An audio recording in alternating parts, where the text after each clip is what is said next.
Reaching higher is 7. Can you figure out when you change partials? A partial is the plane, or I like to think of them as shelves, that your notes are on. So if we're playing a low B flat, all of the notes between low B flat in first position and low E in 7th are in the same partial. I can tell because I can do a glissando through all 7 of those notes.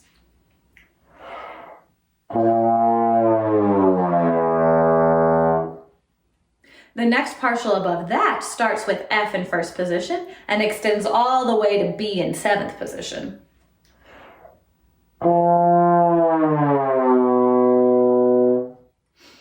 The next partial above that starts on a high B flat, which you'll learn soon, but it goes from that high B flat in first position all the way through the A in 2nd position that you already know, and then goes through an E in 7th.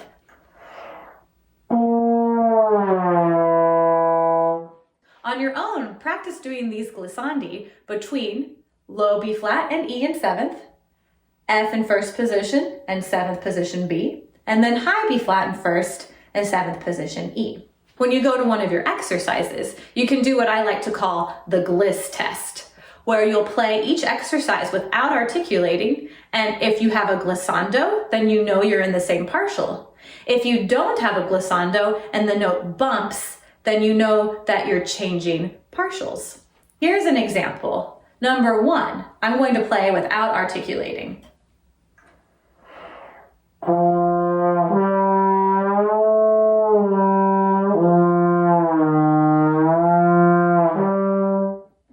The notes that had a smear or a glissando are in the same partial.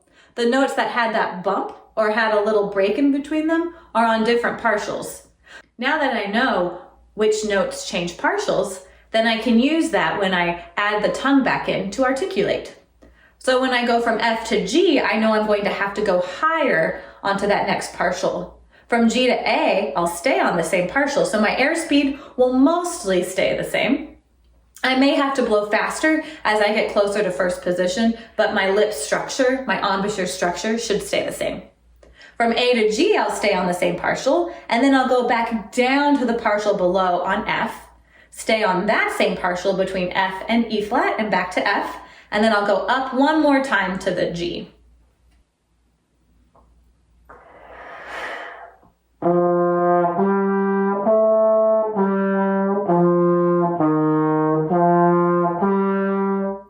The gliss test is a great way to tell if you need to change partials. So remember, if there's a smear between 2 notes, you're on the same partial. If there's a bump, then you're changing partials.